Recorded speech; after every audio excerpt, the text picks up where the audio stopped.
El 10 de mayo de 2026, el almirante Shahram Iraní, comandante de la Marina iraní, sí, se apellida Iraní también, nos avisó de que los submarinos de clase Gadir están desplegados dentro del estrecho de Hormuz, listos para actuar. Este anuncio se hizo durante unos ejercicios en honor a los 104 marineros iraníes que murieron cuando el destructor Dena fue hundido el 4 de marzo por torpedos del submarino americano USS Charlotte. Varios submarinos Gadir salieron a la superficie en formación y volvieron a sumergirse. Algo que, más que un homenaje, es un mensaje al mundo. Tenemos unos submarinos muy peligrosos por aquí. Cuidadito. ¡Marico conmigo!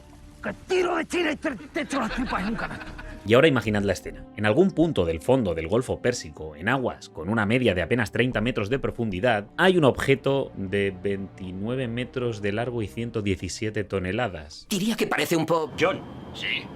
Echa un vistazo a estribor. Hablamos de un submarino pintado de azul turquesa para confundirse con las aguas del Golfo, con una pequeñísima tripulación de 7 personas y 2 torpederas listas para disparar su carga mientras esperan con los motores apagados, sin emitir ni un ruido, sin moverse, por si tienen que golpear algo para seguir apretando el cuello del estrecho de Hormuz, ya sea un petrolero o un portaaviones de 13.300 millones de dólares. Hoy vamos a entender por qué el Golfo Pérsico es el teatro naval más extraño del mundo, qué hace al submarino Gadir tan peligroso en este entorno concreto, pero también vamos a decir por qué no suponen una amenaza para activos como un portaaviones yankee. No tanto por una cuestión armamentística, sino más bien por una cuestión geográfica. Pero antes ya sabéis, me gustaría, compartida, suscribida, comentada y dicho eso, vamos al lío. Para entender lo que está pasando, primero hay que entender dónde está pasando. Porque el Golfo Pérsico no es un mar normal, es geológicamente uno de los mares más extraños del planeta. Y esa rareza lo convierte en el peor entorno posible para operar con submarinos grandes, y en el mejor para hacerlo con submarinos pequeños. La profundidad media del Golfo Pérsico es de 36 metros. Para que os hagáis una idea, el Mar del Norte tiene una media de 95 metros y el Mediterráneo 1500. El Océano Índico tiene casi 4000 metros de media de profundidad. El Golfo Pérsico no es mucho más profundo que una piscina olímpica puesta en vertical. Hay zonas que no superan los 20 metros. Por eso los canales de navegación del estrecho son a su vez tan estrechos. Porque hay pocas zonas por donde puedas pasar que tengan una profundidad suficiente como para ir con tranquilidad de no atascarte. ¿Y por qué es tan poco profundo? Te estarás preguntando. Pues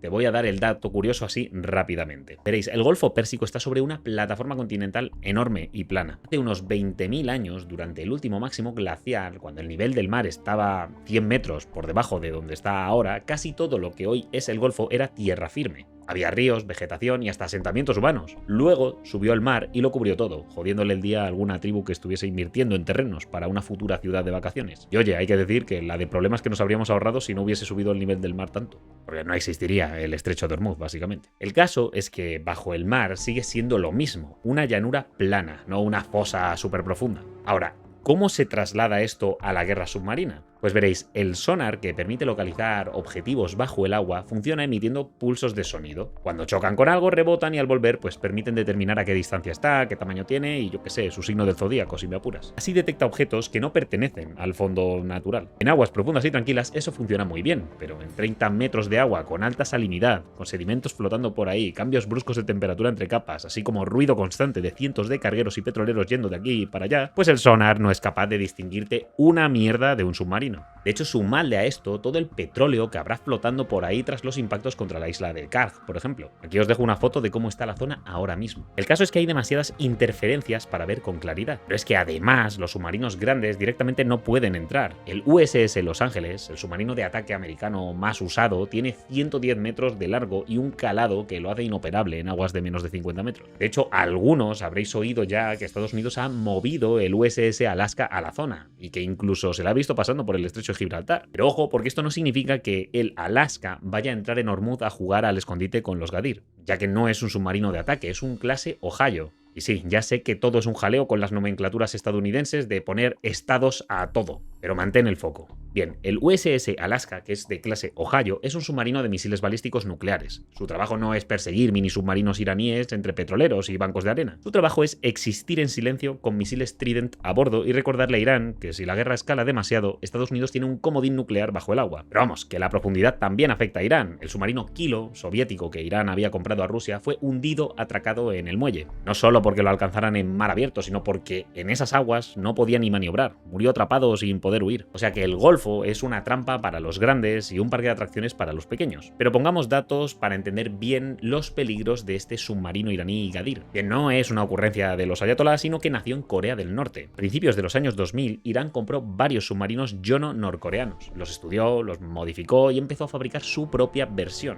La llamaron, oh sorpresa, submarino Ghadir. Entró en servicio en 2007 y desde entonces han producido entre 20 y 23 unidades. De estas, los estadounidenses dicen que han hundido definitivamente 11, o sea que quedarían alrededor de una decena por ahí. Y la ficha técnica de este mini submarino es esta: 29 metros de largo y 2,75 de manga. Por comparar, desplazan 125 toneladas de agua cuando están sumergidos, pues el submarino Kilo ruso que les destruyeron a los iraníes desplazaba 2000, y el clase Ohio Yankee, el Alaska, desplaza casi 19.000 toneladas. Solo para que veáis que el Ghadir es un mosquito en comparación. Bueno, y su tripulación también es mini: 7 marineros iraníes. El Kilo tenía cerca de 60 y un clase Ohio, de nuevo como el Alaska, tiene 160. Además, es mucho más sigiloso porque su propulsión es diésel eléctrica, no necesita bombas de refrigeración ni turbinas funcionando de manera continua. De hecho, es que apenas tiene una velocidad de 8 nudos, la mitad que la que tenía el Kilo y menos de un cuarto de la velocidad del Alaska, precisamente porque está pensado para operar cerca de las bases navales iraníes. La idea es salir, esconderse un tiempo, golpear y volver. En un estrecho que apenas tiene unas decenas de kilómetros de ancho, pues tampoco te hace falta mucho más. Normalmente apenas usa más de 2 torpedos, por lo que su propósito es llegar, disparar y largarse para repostar y reponer munición en una base.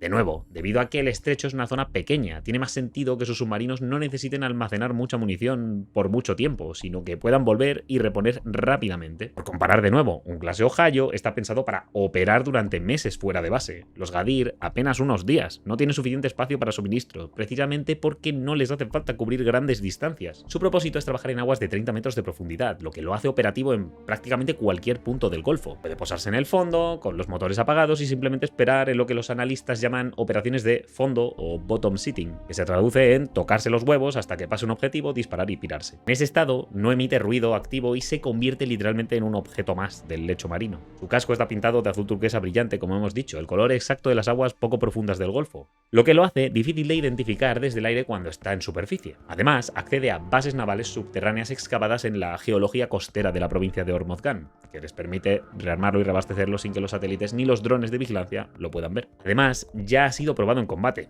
no por los iraníes concretamente, pero sí por los norcoreanos, supuestamente. En 2010, el Yono norcoreano, que es del que deriva el Ghadir, hundió la corbeta surcoreana Cheonan en el Mar Amarillo. El 25 de marzo de 2010, el submarino norcoreano se posó en el fondo de las aguas a unos 40 o 50 metros de profundidad. Esperó a que esta fragata Cheonan pasara y lanzó un torpedo desde 3 kilómetros de distancia. Luego volvió a base 3 días después, el 28 de marzo. 46 marineros surcoreanos muertos. La corbeta se partió en dos. Nadie lo detectó hasta que ya era demasiado tarde. Eso es exactamente el escenario que la Marina Americana tiene en mente en Hormuz ahora mismo. Bueno, después de todo lo que hemos dicho, vamos a ver ahora por qué, por mucho que os digan que estos submarinos son el terror de los grandes acorazados y portaaviones, en realidad no tienen nada que hacer contra ellos en esta situación concreta. Veréis, el USS Gerald Ford, el portaaviones más avanzado del mundo, mide 337 metros de largo, desplaza 100.000 toneladas de agua, lleva a bordo entre 75 y 90 aeronaves, tiene una tripulación de 2.600 marineros y más de 2.500 en el ala aérea, y costó 13.300 millones de dólares. Pero eso sin contar el grupo de batalla completo que tiene que acompañarle siempre a un portaaviones, entre 8 y 10 buques de escolta, cuyo coste total supera los 25.000 millones de dólares. Precisamente esto es lo que tiene que haceros ver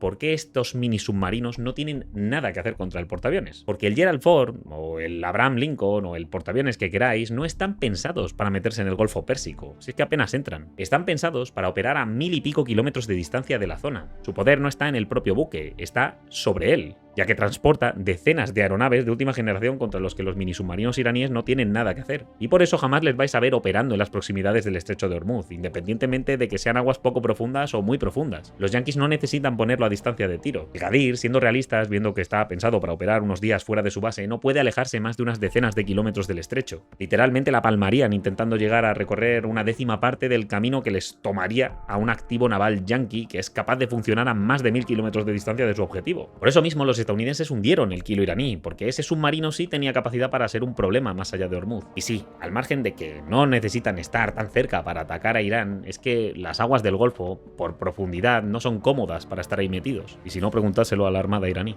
Por eso el otro día comentamos que las fragatas de combate litoral estadounidense, que iban a empezar a jubilarse, se han mantenido al final, porque ese escenario sí es óptimo para ellas.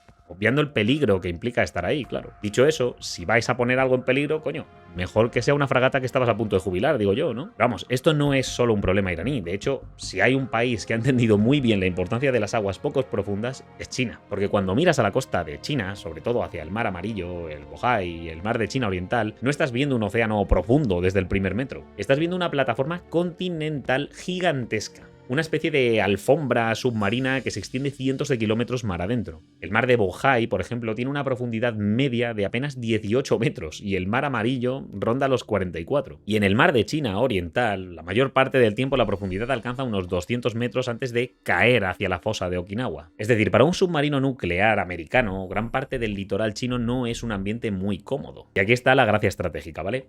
Esas aguas para China son al mismo tiempo un problema y una defensa. Son un problema porque sus propios submarinos nucleares, si quieren salir al Pacífico profundo, tienen que atravesar una primera cadena de islas vigilada por Japón, Taiwán, Filipinas y Estados Unidos. Pero son una defensa porque también acercarse a la costa china no es nada fácil. Es meterse en una zona donde el fondo, la salinidad, el tráfico civil, la saturación de sensores puede convertir la guerra antisubmarina en una pesadilla. Por eso China está invirtiendo tantísimo en mapear el fondo marino y conocer cada corriente, cada capa de temperatura y cada irregularidad del terreno submarino. Reuters lo contaba en marzo de 2026, que China está usando buques de investigación y sensores en zonas estratégicas para construir una imagen cada vez más precisa del entorno submarino. Así que el problema no es tanto tener un cuello de botella en anchura y profundidad, es no saber aprovecharlo correctamente sabiendo las fortalezas y debilidades que te provoca a ti y a tus enemigos. Pero bueno, yo te cuento esto sin tener ni idea del asunto, así que trata tú de ilustrarnos ahora en comentarios. ¿Pueden los 10 Gadir que le quedan a Irán cerrar Hormuz de verdad o es una disuasión psicológica más que una amenaza operativa real?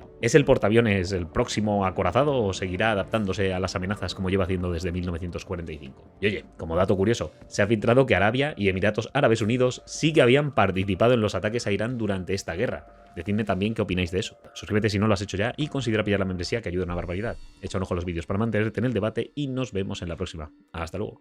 Hello, how are you? I am under the water. Please help me. Here too much raining.